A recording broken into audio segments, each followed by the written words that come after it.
welcome back.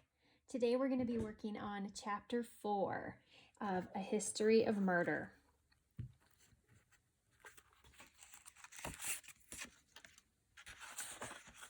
All right, Chapter 4. It's called This Terrible Ordeal. It was only a short walk for Blake to reach us, simply across the driveway and the lawn.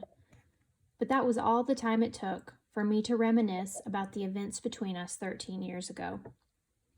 To play the movie of our demise in my head. Goosebumps covered my bare arms as he approached. He spoke to Grandma Lily first. "Lil, I'm terribly sorry to hear about Art. This was a shocking situation." He shook her hand professionally. He was wearing a large red, white, and blue button on his lapel, which read, "Count on Blake." I wanted to laugh. "Why would a mayoral candidate need to be here?" I asked, with more than mild sarcasm. "Oh, I know. It's called ambulance chasing." "Chloe," Grandma scolded. Blake shot a quick look in my direction before returning to his conversation with Grandma. "I'm hoping to take the reins of Jericho Falls soon. I'm running unopposed after all, so I felt I should come. We don't experience this type of thing much anymore, that is." Blake was referring to the town's history as a rough-and-tumble gold mining settlement. Fightings, maimings, and murders were once a weekly, if not daily, occurrence. But murder seemed unimaginable in today's clean-cut tourist atmosphere. "Thank you, Blake," Grandma Lily said sweetly. And then, to no one in particular, she added, "I need to see Art." She shrugged the afghan from her shoulders and shoved it at me. I laid it across the wicker chair where she'd sat yesterday. Yesterday, when we were enjoying an ordinary evening. Probably the last one of those we'd be having for quite some time. Grandma Lily hurried down the porch steps toward the group of law enforcement staff doing their part to investigate what happened to Art. I was quick to follow. She pushed through their shoulders before any of them realized what was happening. "Stop her!" Officer Porter called from several feet away where she was writing on a clipboard. It was too late. Grandma Lily had already rounded the corner of the house and come upon Art's body.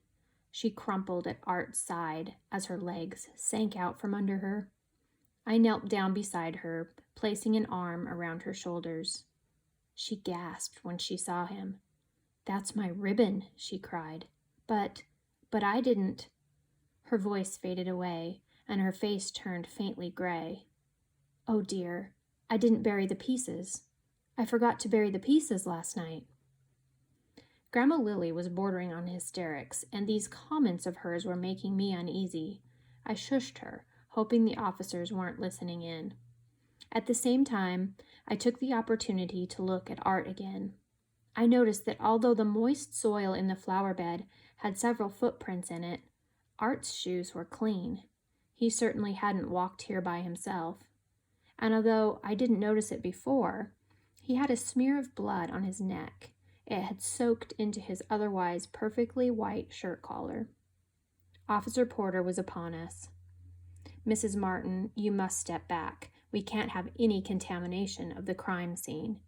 She took Grandma's elbow, encouraging her to rise to her feet, and steered her away from the body. "Just stay back and don't touch anything, Mrs. Martin. Do you understand?" "Let's have Officer Myers look after her," said Blake, coming our way. Officer Porter and he exchanged knowing looks. The rookie, Officer Myers, would manage Grandma Lily and make sure she didn't cause any more trouble. Grandma seemed to approve and took a seat with the young officer on an ivy-covered stone bench near the action. Grandma might have wanted to watch them work, but I had seen enough. I wanted some distance from this terrible ordeal. I backed out of the fray and stood in a patch of sunlight on the front lawn. It was warm, and I closed my eyes to feel the sun on my face. When I opened them, my gaze landed on Blake. With my shock at seeing him subsiding, I was finally able to inventory the changes that had taken place in him. Gone were his boyish features. His looks had become more chiseled and lean. He was still handsome, of course, but with a little edge. He stood with his arms across his chest, watching the officers work. He must have felt my eyes on him because he turned his head and held my gaze. He gave a little smile. But when he began to walk in my direction, I felt a surge of anxiety. Chloe, I didn't know you'd be here. As far as I know, you don't ever visit Lily. As far as he knows? Had he been checking on me? I'm not staying long, I explained. He looked toward Grandma Lily, who had her eyes closed in grief. Then he instructed, "You should come to town more often. She needs you here." I stayed silent. Blake White did not have the right to tell me what my grandmother needed or what I should be doing. The last thing he had the right to do was give me advice, not after what he had done. "I'm curious about art," he said, mercifully changing the subject. "I am too," I agreed. "Like I told the police, I only met him yesterday." "They were close," he said, nodding toward my weeping grandmother. "Yes," I admitted. "I think they were." "Did you recognize Ellie?" Blake asked. I shook my head and shrugged. Who was Ellie? Blake motioned towards Officer Porter. "It's her kid sister," he said. Blake didn't have to say any more for me to understand who he meant. Officer Ellie Porter was our friend Christy's little sister. She must have been 8 or 10 the last time I was in town. Wow, she's all grown up and a police officer. Her last name is Porter now? I asked, studying her. Yeah, she married right out of high school. I think she was in a hurry to get out of the house. She's only 22, but kind of a hotshot around here. Rumor has it she's trying to get promoted to state patrol. Good for her, I said. But a lump was forming in my throat. Would she try to make a name for herself on this case? With a dead body in our yard, and the animosity her family held for me, it didn't bode well. Blake and I stood in silence. This stilted conversation was the last thing I needed today.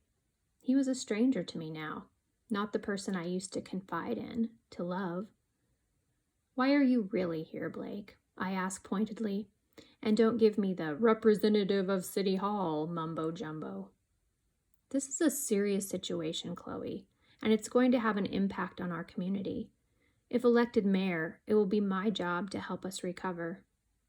I rolled my eyes. You can talk like a politician.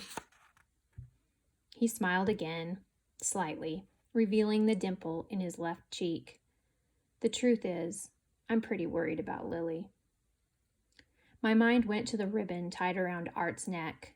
A wave of nausea rushed through me. Our eyes locked. I was worried too. Grandma Lily stood from the stone bench and motioned for me to come to her. Blake followed closely, making me feel simultaneously flattered and annoyed.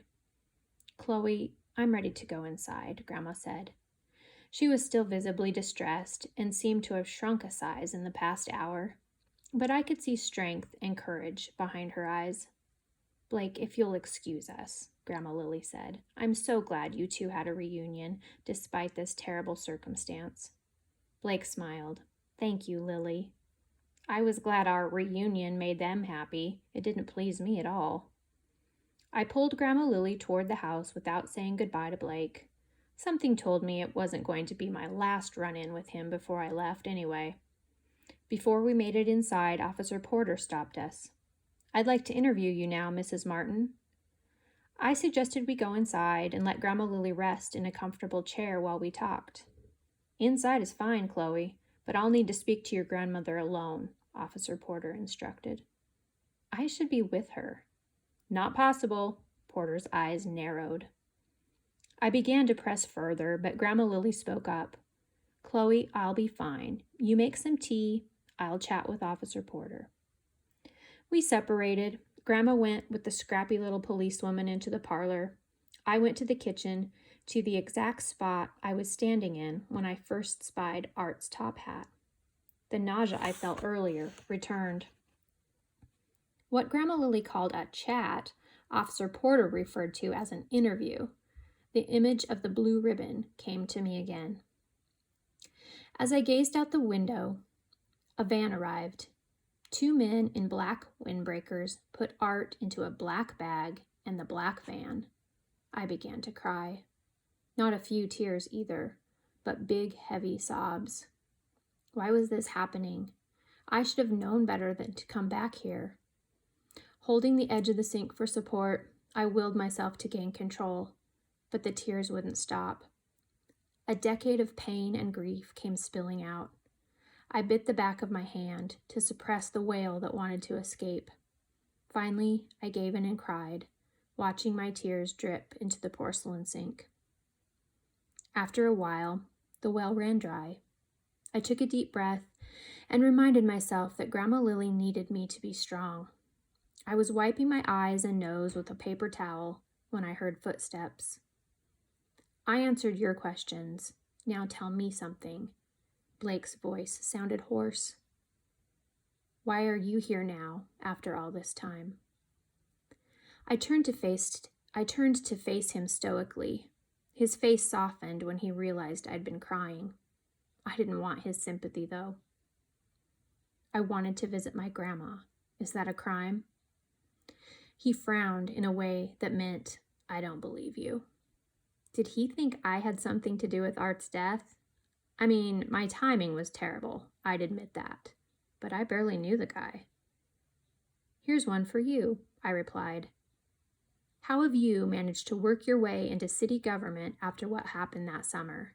I essentially get banished while you're exalted to their fearless leader? You didn't have to leave, Chloe. You ran away. With that, Blake turned and left, slamming the back porch door behind him. I clenched my fists at my sides, fury filling me. I hated him for saying that. But was it true? Had I been hiding? All right, that does it for Chapter 4 of A History of Murder. Make sure you subscribe to the channel so that you'll get notifications each time I add a chapter. I hope you're enjoying it, and feel free to check out the links below if you want to learn more about me on my website. Subscribe to my newsletter. I'd love it. See you next time.